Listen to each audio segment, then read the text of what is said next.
Hello everyone and welcome! My name is Peyton Garrett, also known as Emperor P on the internet, and today I have a very special guest with me. Would you like to introduce yourself? Yes, I would. Thank you so much for having me on. Hey guys, it's HMK, and I'm glad to be here talking about Zelda and, of course, Breath of the Wild and Breath of the Wild 2 here with my good friends at Zelda Universe. Thank you so much for having me. And once again, thank you for coming. So, as he mentioned, we will be having a discussion over Breath of the Wild today. So, HMK, would you like to discuss, your experience with Breath of the Wild and kind of your excitement about that game before we get into kind of the sequel that's been announced? Man, the hype around that game was so captivating for a number of reasons. For those who have been keeping up with my channel or doesn't know what my channel is, I cover a lot of things when it comes to Zelda.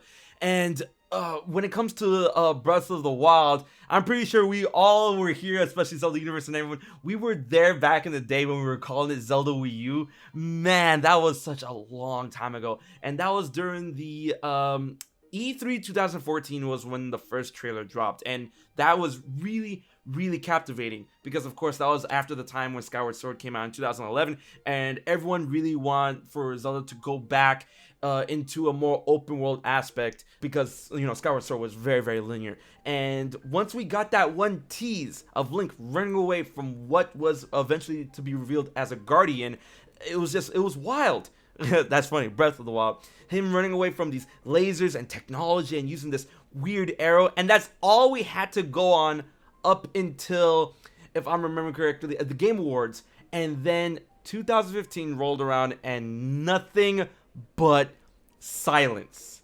And during that time, the famous Zelda Wii U drought, during that time, our minds had to go wild with what we thought this game could be, and there were so many theories, so much speculation, so much content being done by myself and everyone who lived and breathed Zelda that it was a very interesting time. It was kind of like a lawless land, but in a good way, because we had all these weird ideas of what Link could be doing, what Link is doing in this world. Where does this fit in the timeline? That, could he be raised by Ganondorf? Because, of course, he had the Gerudo, what we thought was Gerudo symbols on his arm with his bracers. Is he a map maker? Is he on the run? How big is this world? What are we going to be doing in this world? What is the fate of Hyrule Castle and all of that stuff? It was just such a captivating time up until we actually knew it was Breath of the Wild, and then the rest from that point is history. But I'm sorry, I took the floor. I want to give you a chance to talk. You are fully okay, man. This is why you're here. And I fully agree. I remember, and I'm glad I'm not the only person who refers to it as the Zelda drought. Even though we were getting like all of these reboots and stuff, the constant question on everyone's mind is, when are we getting like the new one? Like, we can take the HD remakes and we can take the A Link Between Worlds, but when's the new one coming? And I remember all these questions as well.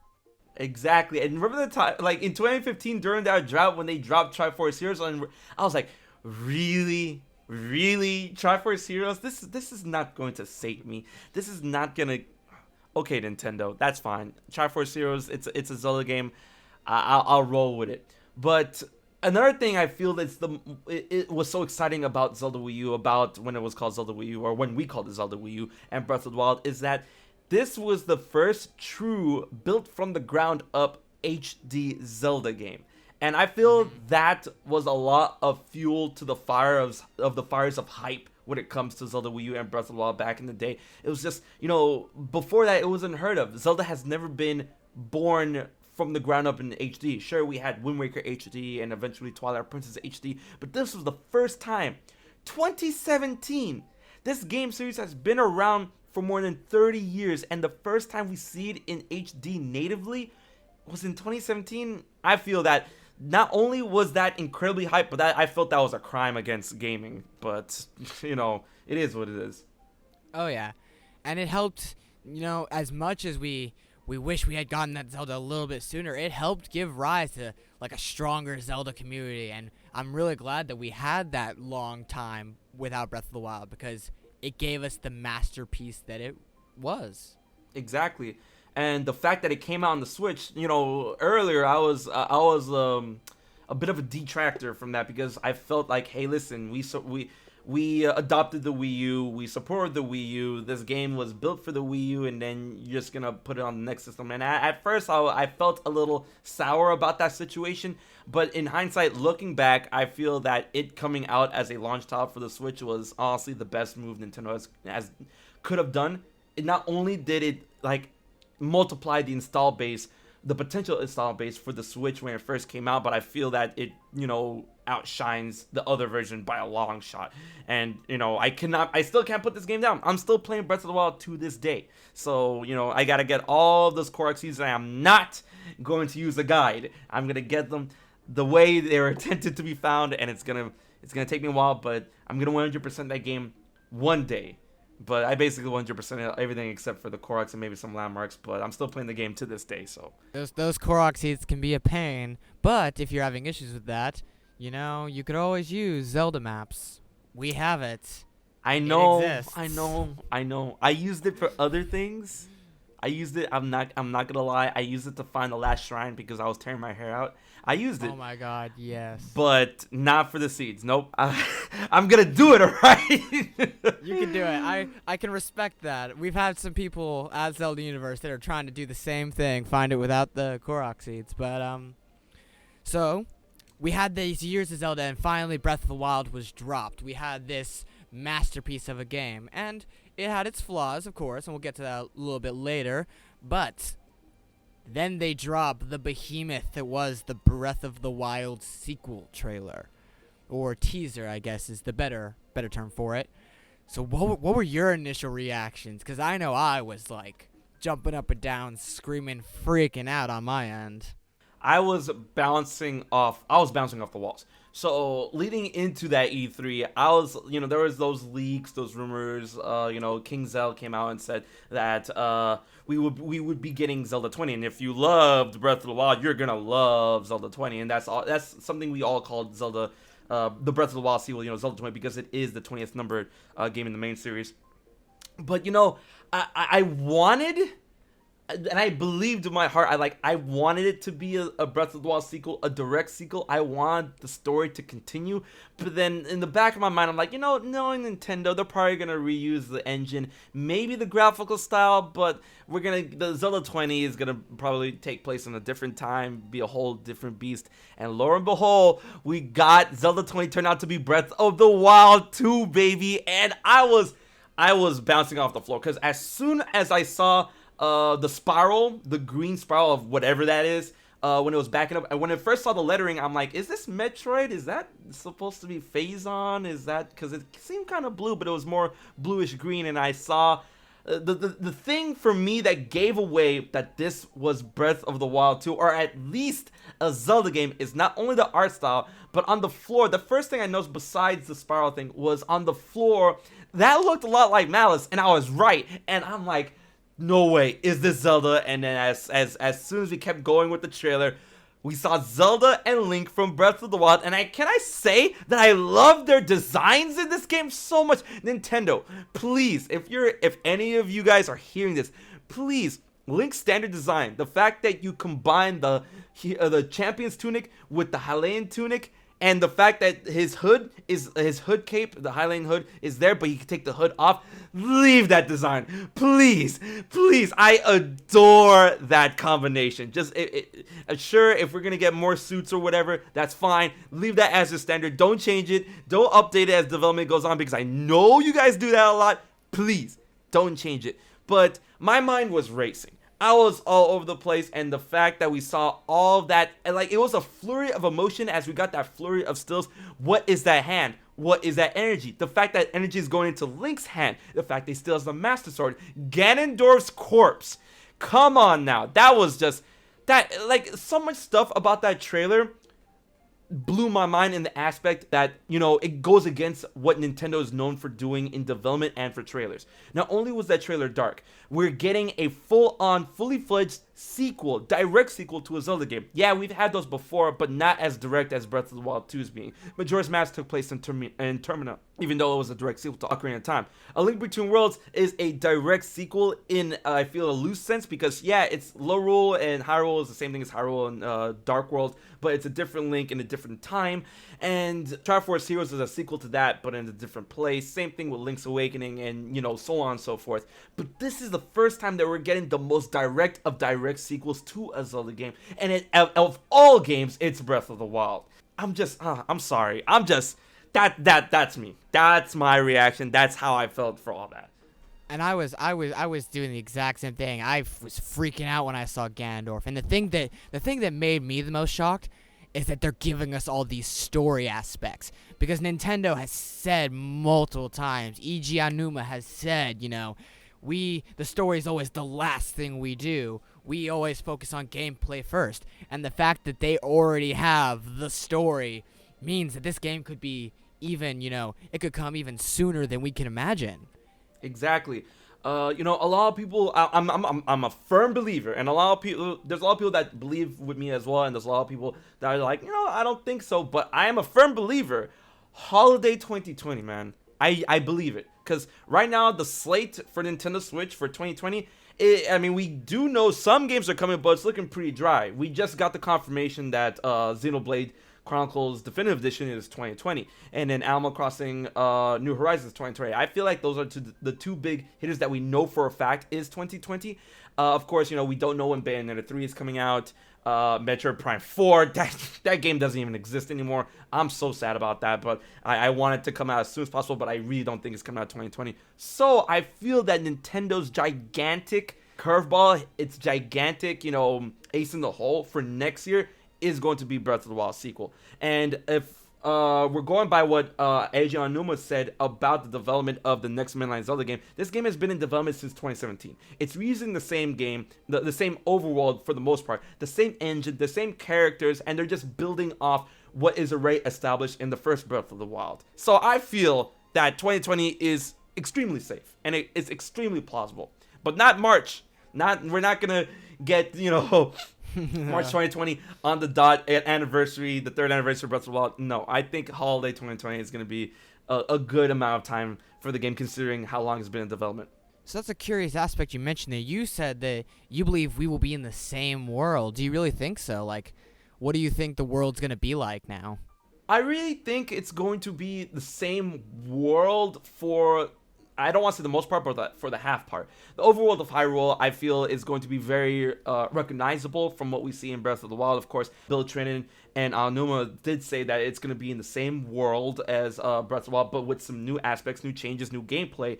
And I feel that, of course, we saw in the trailer that something's happening to Hyrule Castle. I believe it's rising out of the ground. I believe, my personal theory, is that Ganon's Tower was under it the whole time, and that it's going to be rising into this huge tall tower that we're gonna have to scale. And in the first Breath of the Wild, Hyrule Castle was already a behemoth to climb, and this could just blow that game out of the park.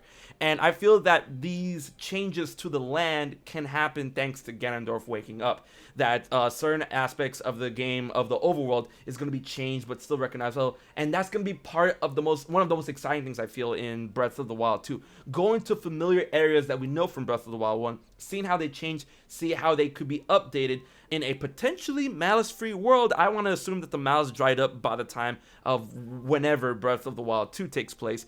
And of course, that's just the overworld.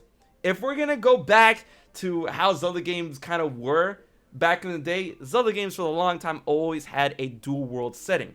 For Twilight Princess is, the Light World, the Twilight Realm. For A Link to the Past is the Light World and the Dark World, the Evil Realm. Ocarina of Time is the two time periods.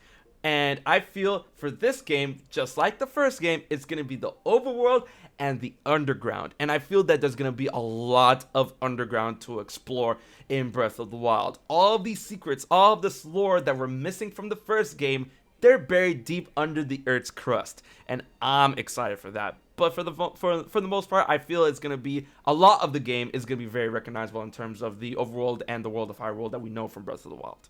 And that could explain a lot, like the role of the Sheikah. There was that whole prophecy about, the answer to defeating Ganondorf was buried deep within the ground. So Mm-hmm.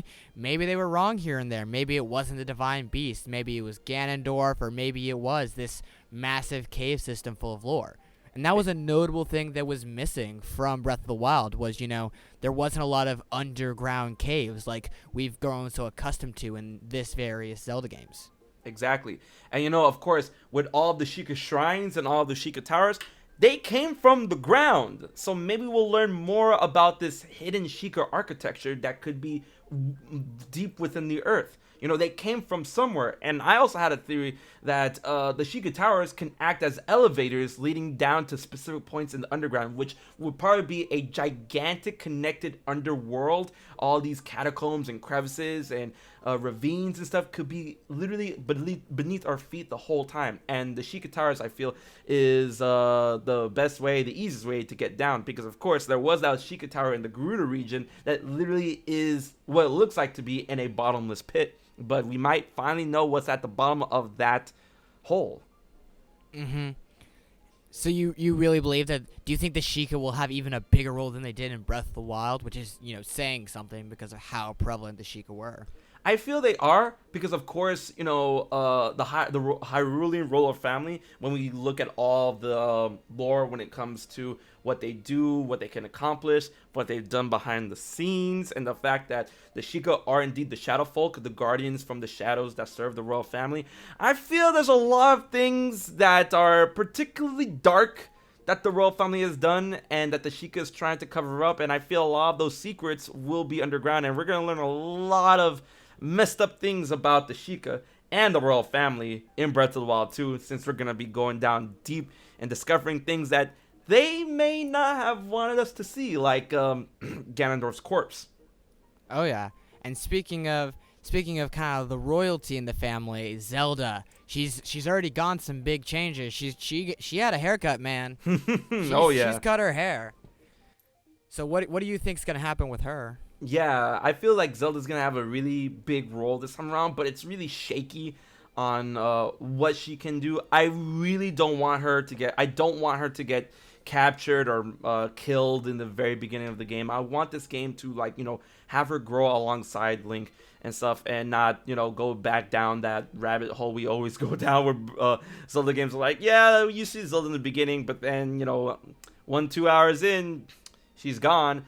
I don't want that to fall, because of course, Breath of the Wild was challenging aspects or in conventions of Zelda, and I want Breath of the Wild to continue to challenge those aspects and stuff. But the thing that's kind of scary to me that a lot of people are pointing out is that, of course, Ganondorf is the reincarnation and the housing of Demise's power and his malice and all of that good jazz. And if Demise, aka Ganondorf, at this point in Breath of the Wild, is in a state where he's going to need to be revived or, made new.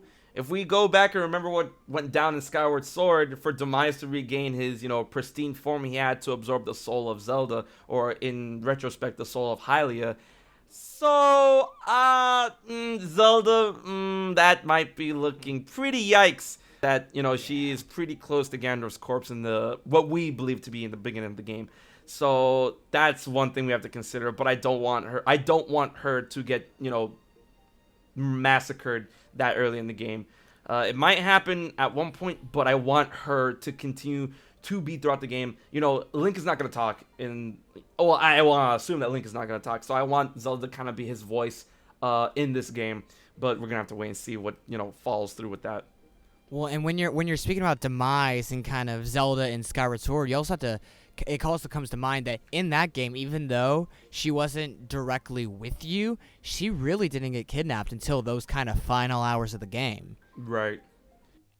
She was sealed away, but you didn't really have access to her, but she was still kind of growing even though she wasn't with you. So do you think you might encounter her in the overworld? Exactly. You see her in the beginning of the game, and you hang out with her, and she's like a NPC you can mess around with or whatever. But she goes away.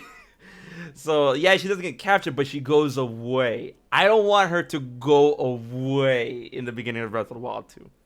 And then we've mentioned it a few times, the man himself, the one that was missing from Breath of the Wild. We wondered if I don't remember his name from the Gerudo town, the red-haired guy who maybe people thought was like The Ganondorf this generation.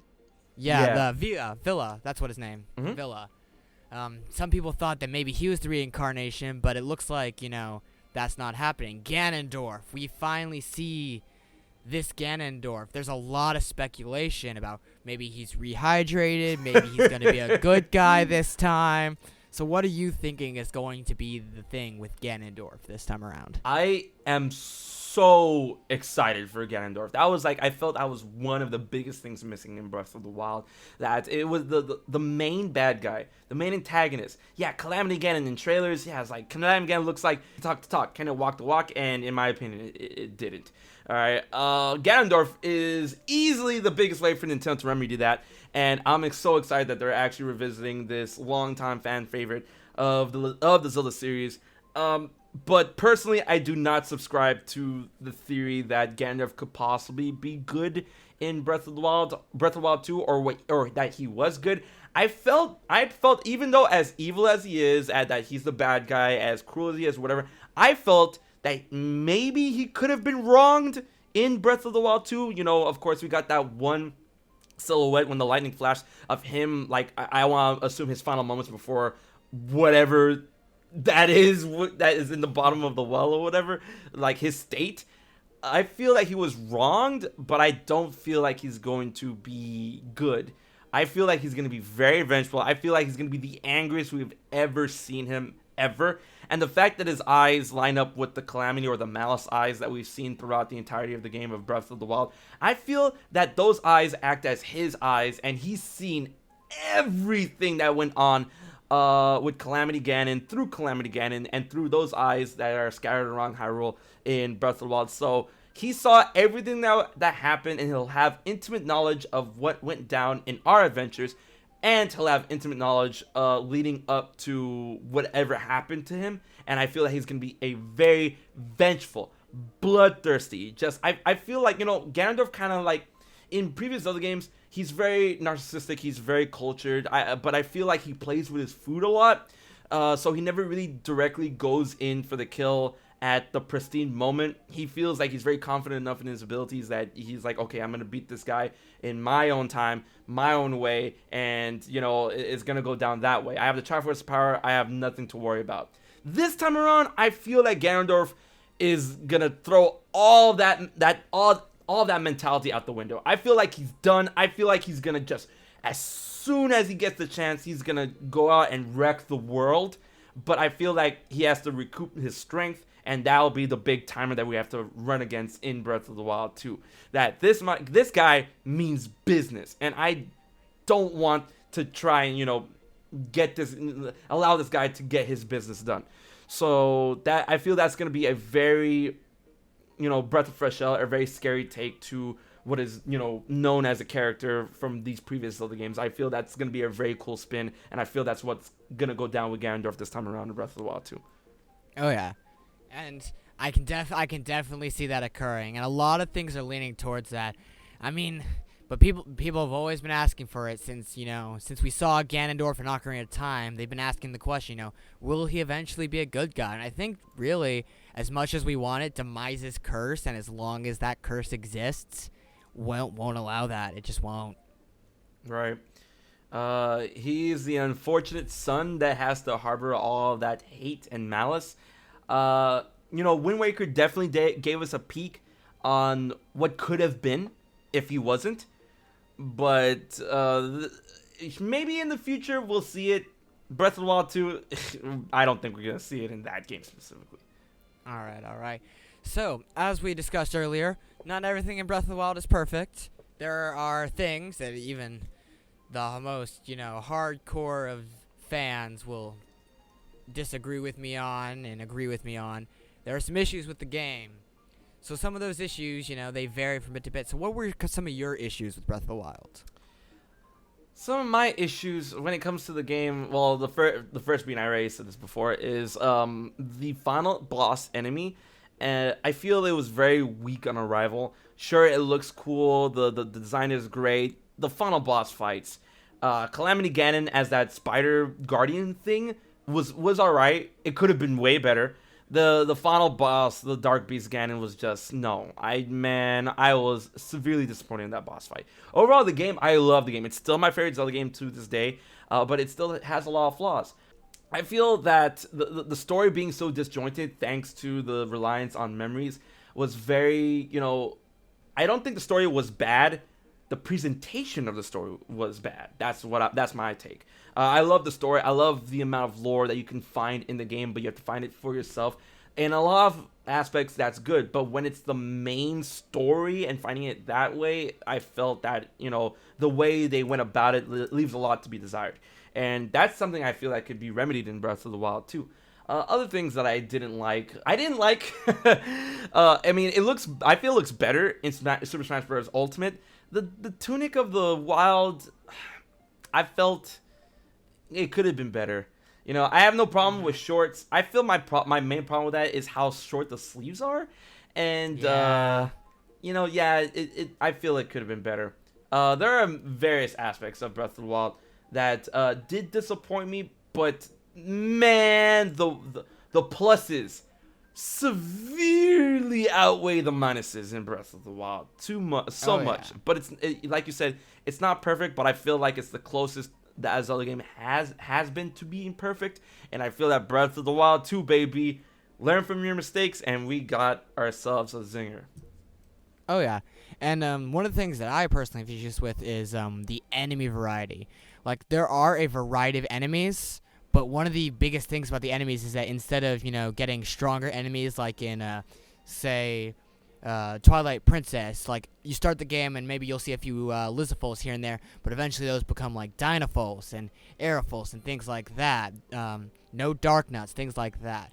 They just kind of scaled up in color. No Redeads, no Skulltulas. Yeah. So do you feel like a lot of that was kind of missing, and you think they'll bring that back, or do you think they're gonna stick with their pattern they've gone with for Breath of the Wild? They should not. I felt a lot of that was missing, and Breath of the Wild 2 is the perfect chance to bring back those missing enemies, or bring back new enemies, but in the aspect of like more spookier enemies, because a lot of most of the, if not all of the enemies in Breath of the Wild, none of them were really scary, none of them were really spooky, none of them really made you think. I'm like, okay, yeah, Moblins, Bokoblins, Lizalfos, Grunts, fine, the Yiga members, those were cool bad guys and stuff.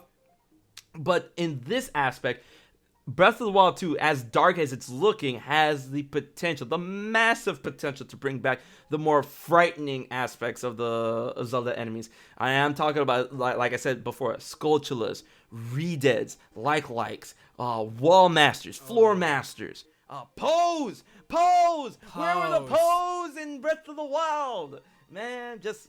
It would have been terrifying to be like wandering around at night and all of a sudden, bam, you're surrounded by ghosts. It's like, oh no. Man, just please bring back the spook.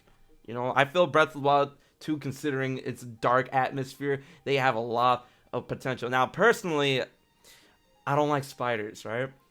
And and looking at that trailer in Breath of the Wild 2, like that underground, can you imagine it being dark, dinky, having the need to use torches, and the fact that how dark areas could be in Breath of the Wild in terms of shadowy places? Can you imagine being underground, growing up in a temple, spider webs everywhere? Oh no, and then just like big Skulltula just starts crawling. Okay, I'm gonna stop there. All right, can we move on, please? Yeah, we can move on, but it's not gonna go in the direction you like. Oh, you just man. mentioned temples right there a little bit. That was another thing, that we had these divine beasts in these shrines, but a lot of people were missing, the Death Mountain Temple, the Water Temple underneath the lake, things like that. Did you kind of fall in a similar line? Oh, definitely. I really do feel that Breath of the Wild 2 is going to bring back it's going to find that middle ground, if not a 75% ground leaning towards, more dungeons. And I feel that Breath of the Wild 2's trailer is a shining example of that, because we got that one snippet of like what looked to be an interest to a dungeon, and just, the camera just went in, and we didn't really see any architecture beyond that of what could possibly be within that dungeon. But I feel that that's the biggest confirmation, the biggest wink from Nintendo and the Zelda team to let us know, yes, traditional dungeons are coming back. And I just want to see how they would be done in the Breath of the Wild style and Breath of the Wild engine. I feel the biggest tease or the biggest, hint to that is, of course, the DLC dungeon that we got from the Champions Ballad in Breath of the Wild 1. I feel that was the biggest way for them to let us know. It's like, hey, listen, we are playing around with, the aspects of going back to more traditional dungeons, and this is what we had in mind. And I feel that they might build upon that, if not just, go completely nuts and go completely wild. And if all of these dungeons, because of course we already know the Breath of the Wild world, the vast land of Hyrule, kind of like the back of our hand at this point. If you play Breath of the Wild and logged in 500 hours like I have, then you would know the overworld is like, where would these dungeons be? We know everywhere the world has been. We know all of this, but we don't know the underground. That's where I feel all the dungeons could be, and that is exciting. Well, another major mechanic upon other mechanics that was missing from Breath of the Wild was the ability to go underwater. Like, we have no idea what's underneath the great bridge of Hyrule, or the Hylian Bridge, or whatever it is referred to, right off of the Great Plateau. There could be, so many secrets underneath that lake that we don't even know. Exactly. And I feel the fact that we're going underground will give us that chance to explore, water-based areas underwater. Will we explore various aspects in Breath of the Wild 2 that we already know were watery areas in Breath of the Wild 1? I feel so. I feel that they can expand that, because of course, unless you glitch out the game, we have no idea what's under that, because of the way that the water, the way the view from looking into the water functioned, right? But like I said, unless you glitch, then okay, you see what's under that. But Nintendo, knowing Nintendo, they're like, hey, no, you're not supposed to know that. That's not right. That's not true. You cheated to get down there, and thus you cheated yourself. Memes. But if you look, if they decide to expand on that, then I feel that the depths of Lake Hylia could be a whole new place to explore. That could be another dungeon. We always had the water temple and the lake bed temple at the bottom of that area, and that will be something that we can explore, and for the Zelda team to elaborate on in Breath of the Wild 2. And of course, we could be underground and go even deeper underground by going into underwater segments, and that sounds terrifying, but I'm all for that. It could definitely lead to a Metroid type thing where, oh, you found this big pool of water, but you can't go under yet until you get a certain item, like the Zora scale, for example. So you'd have to come back to it later. And speaking of items, were there any that you felt were missing from Breath of the Wild that you would want to make a strong return to Breath of the Wild 2 or the sequel? Considering that, I felt Breath of the Wild had a really good balance of items, considering its engine and what you can accomplish and what could be accomplished and how you're supposed to approach the world. So when it comes to returning Zelda items, I know there's a ton of people out there that want the claw shot or the hook shot to return. And, considering we've already seen a lot of Breath of the Wild's Overworld in the first game, and that we're going to be returning to a lot of it in the second game, I feel that the hook shot to return would be a good thing. At first, I was like, I feel kind of against it, because that's you're kind of breaking the approach, the supposed approach of how you're supposed to play in the world of Hyrule this time around. But since we're returning to the world, I feel that the claw shot or the hook shot could make its grand return. But at the same time, it can only latch on to so many different types of surfaces. And the surfaces in Breath of the Wild 2, when it comes to the walls, the ground, the ceilings, or whatever, is very, I would say, inconsistent to how you would think a claw shot or a hook shot could, latch onto it. But then again, time could pass, moss can grow, vines can grow, Nintendo can, find reasons in order for the claw shot or the hook shot to work in Breath of the Wild 2. And I feel that's the biggest item to return from a previous game to return in this game. Yeah. And I'm an advocate of the spinner. So Nintendo, if you're listening, we want the spinner back. We want it. We don't know what we'll do with it, but we'll use it. We'll find a use for it. Just put it in the game. But yeah, Other than things like the claw shots and the spinner, are there any other items you can really think of? I will. That's the thing. When thinking really hard, I think I need to see some. I would say items in action in an upcoming trailer because personally, I was very happy with the way items were approached in Breath of the Wild. You have your bow, you have your large assortment of strike weapons, you have your shields, and then you have the Sheikah slate, and you're good. So I didn't really like, of course, other than the claw shot and the hook shot, I didn't really felt the need to like, oh man, I really wish I had this. I really wish we had that. Now, like I said before, they were gonna have to show me how the world has evolved in Breath of the Wild 2 that will allow usage of either new or returning items in this game, because I didn't really feel the need for items to return when playing the first one. So I'm gonna need to see execution and application in upcoming trailers to really it's like, man, now I really want that item in the first Breath of the Wild. So that's my take on that. Yeah. And there's also the items that sadly you can't always keep because they keep breaking when you're fighting Lynels. The weapon durability system. It exists. I was fine with it. Yes, but what is your opinion? Thank you. I'm about to unpopular opinion. I was honestly good with it. I was good with the weapon breaking system. Because the way Aonuma went about explaining it is like, oh, your weapons will be breaking, so you constantly be, looking for new weapons, and that's like, that's the exciting part of constantly seeing chests and constantly earning all these things, taking weapons from enemies, looking for treasures and stuff like that. I honestly was good with the weapon breaking system. I know a lot of people didn't like it, and it is a very, very respectable and understandable claim, but personally I didn't have a problem with weapon breakings. Yeah, my only issue with weapon durability was the Master Sword and the Champions items, because I didn't know the Champions items could break. It broke my heart when I broke Mipha's spear, and I had no clue why, because I thought it was going to be this unbreakable item, because this is when the game first came out, and no one knew what was what. But hey, you could remake it, and that's part of the adventure. Yeah, for the 3 diamonds that exist. Ugh. It'll be fine. So would you wish that the Master Sword, or maybe like a few other items on top of some items being, unbreakable, to have a few items that are unbreakable? Well, the thing is, if we're going by the approach.